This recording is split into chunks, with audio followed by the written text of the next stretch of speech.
Hey guys, if you're shopping for knives and gear, make sure you check out the description of the video you're watching right now for a link to my Amazon store where I've compiled some of the very best items available, including some of my own personal recommendations. Thanks! What's going on YouTube? Metal Complex here, and welcome to episode 47 of The Knife Guy.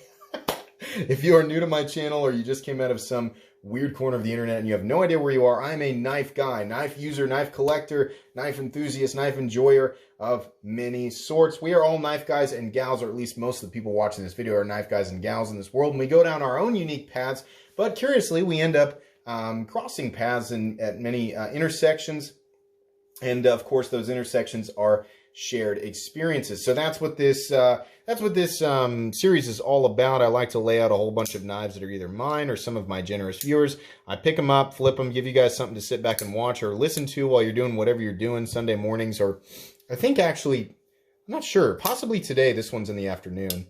But yeah, that's what I like to do. And I like to talk about these shared experiences. So first off, I just want to say thank you so much to all of my generous patrons who are supporting me during these uncertain times. It absolutely means the world to me, and it is the 100% the reason that I'm able to keep doing this. So, speaking of continuing to do things, you guys know that I am very motivated. I mean, actually, I'm going to go ahead and bring up the topic of today's episode. You guys know that I like to upload a lot of content, and I've been doing it for a long time, even since way before the channel started to get... I'm not a big channel, but bigger, much bigger than it is right now. I was uploading at least once a day back when I only had 1,000 subs, and then I kind of crossed into the 2-a-day territory around 2,000 subs. I just like to do it. I've got a lot of thoughts, and I have access to a lot of knives, so why not? I should upload as much content as possible without annoying the pants off of the people who watch my channel. I like to do that. Now, given the current circumstances of the world, I am at home, right? Now, I've got a lot to keep me busy, but my mind is it's very active. And when I'm sitting and not concentrating on other things, and I've got my kids here, but I have my time, or very early in the morning. I generally get up at about 6 a.m., sometimes 5:30, to go over, anything that other videos need.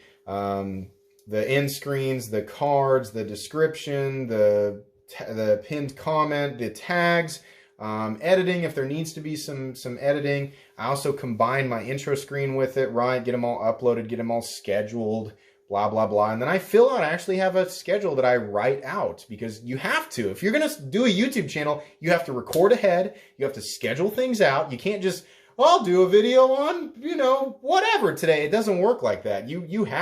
I have to have at least 2 weeks worth of content pre-recorded to feel okay and not have not a real panic attack, but not to feel nervous about whether or not my content's prepared, right? So there's a lot of work that gets involved. And then I have my kids here, and then they go down for a nap at about 1 o'clock, 1:30, and then I've got maybe 3 hours to record everything that I can get recorded that day. So there is a lot of work that goes into this channel, believe it or not.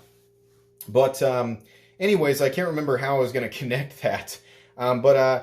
The times where I'm sitting and thinking, I'm constantly thinking of not only new subjects, but I'm thinking of ways to improve the channel, or whether or not I need to change something about the channel. Sometimes it's hard to read the analytics or the comments of everybody, because everybody's got so many different opinions.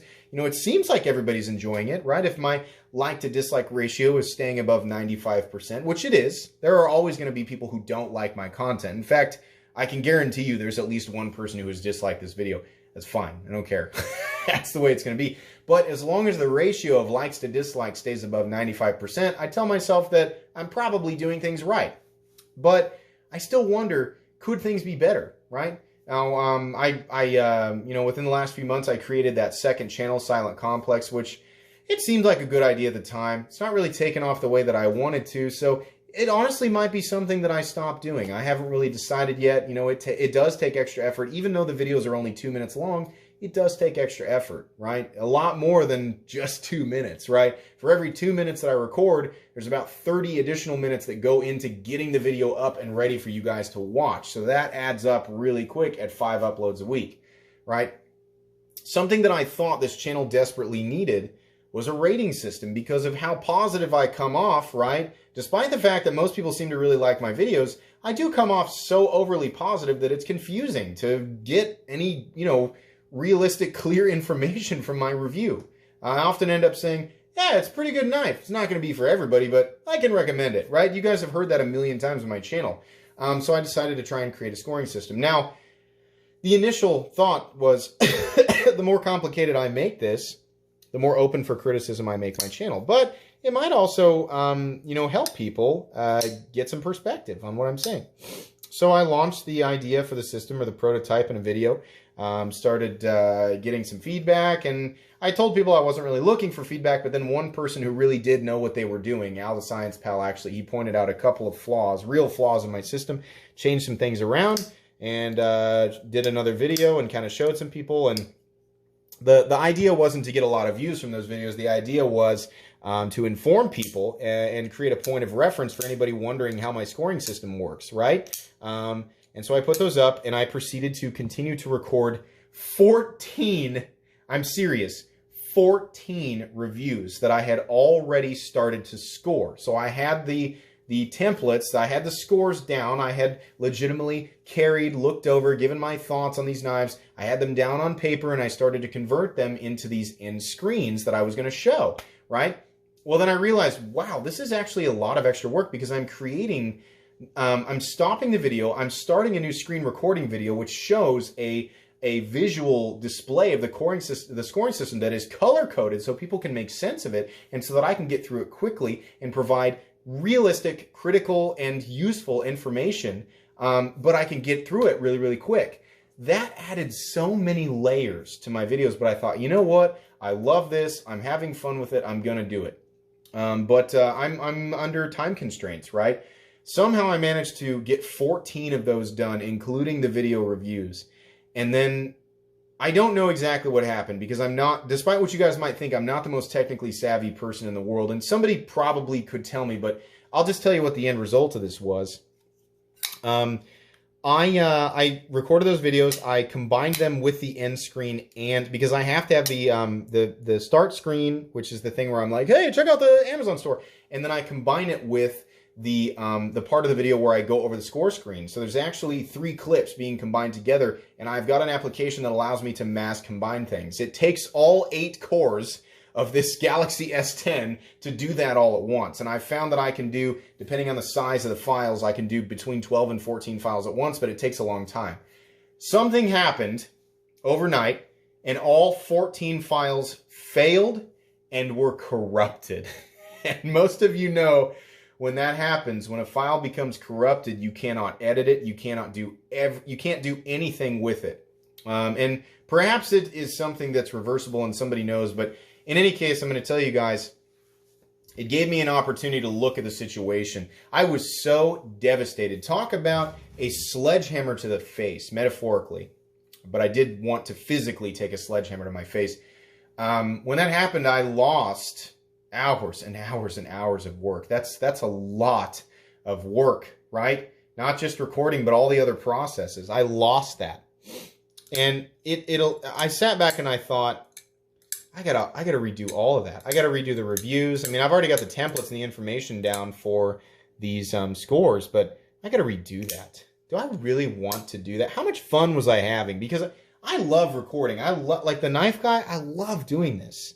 Like this, there's no more real. I mean, all the content on my channel is real, but this is the most purely organic content on the channel, is the Knife Guy, because I'm just talking about an experience, right? It allowed me to reevaluate the situation. I thought, yeah, this scoring system is going to give information to people, but what will inevitably happen, despite whatever clarity that whoever, is watching my channel, whatever clarity they gain, there's going to be a constant and consistent level of criticism coming from all corners of my comment section. This score shouldn't be here. I wouldn't score it this way. You should weight these. You should put more emphasis on this, more emphasis on that. It would become more about people scoring my scoring system than actually taking the bits and pieces from my review, right? The whole point of the scoring system was take the pieces of this review that matter to you, or the scores that matter to you, and then apply them to your own preferences, right?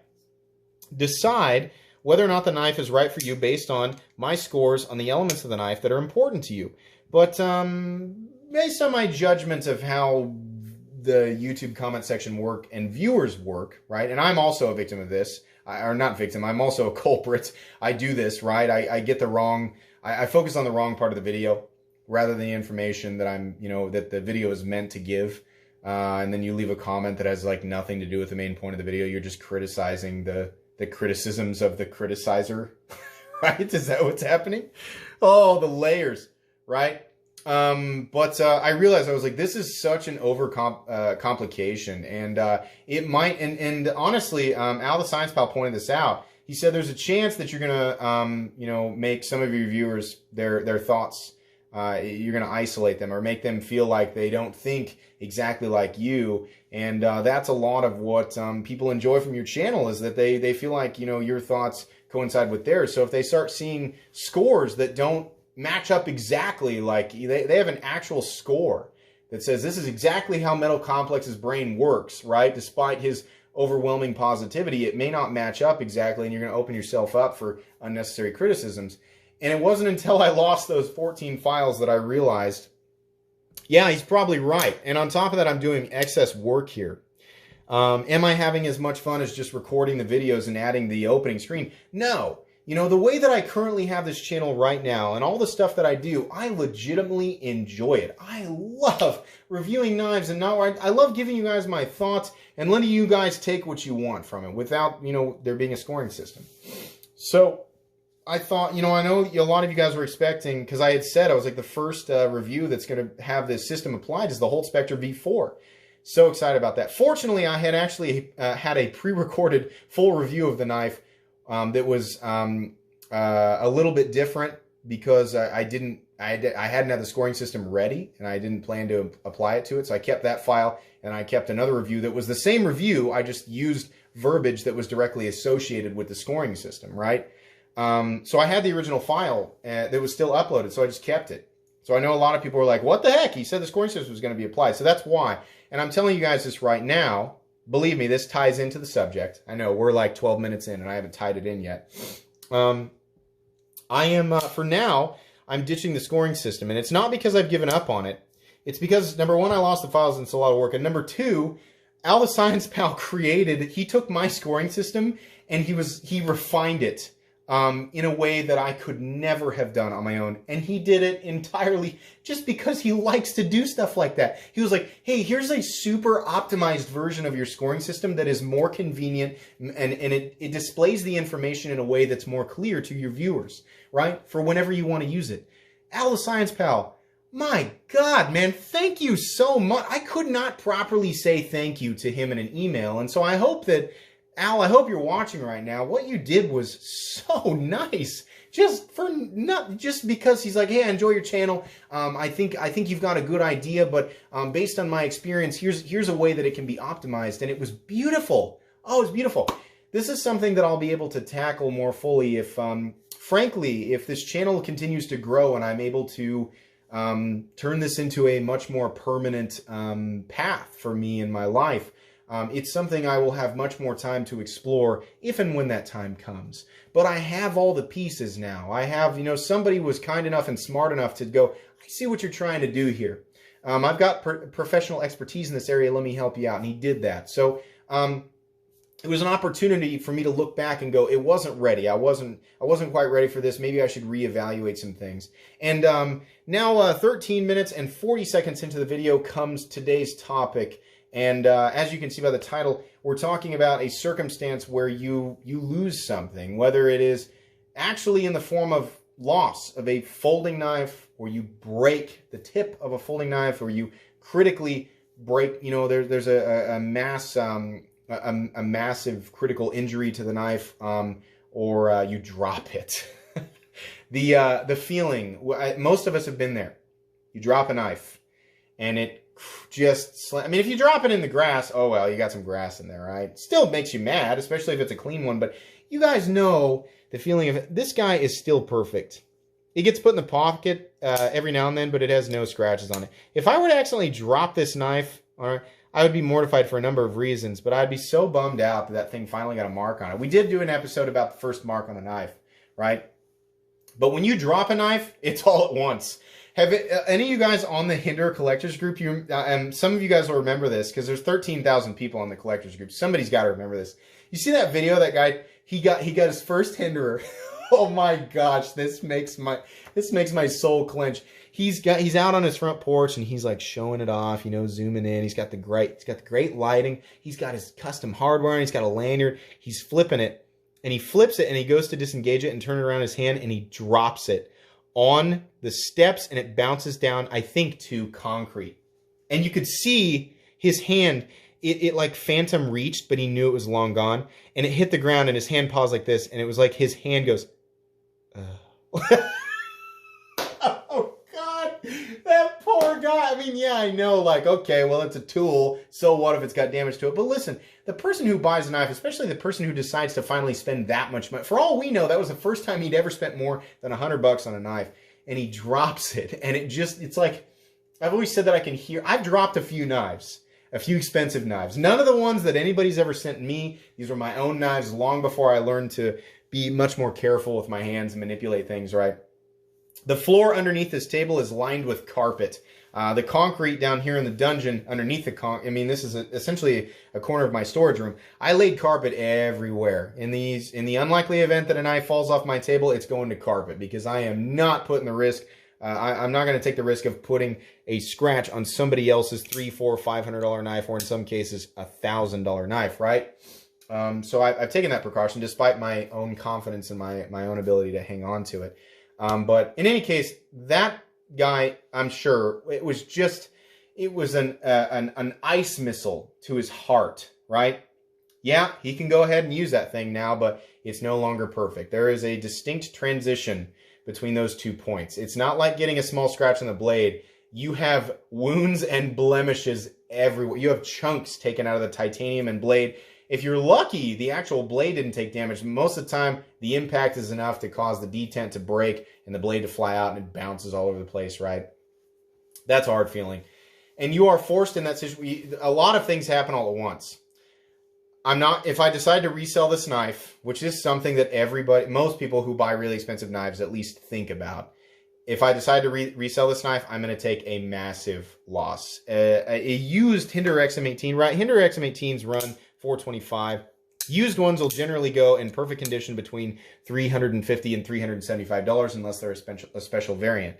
A user that's clean will go for about $300, and something that's been beaten into the ground or is really messed up will go for sometimes under $200, right? That's over a 50% loss on the knife immediately.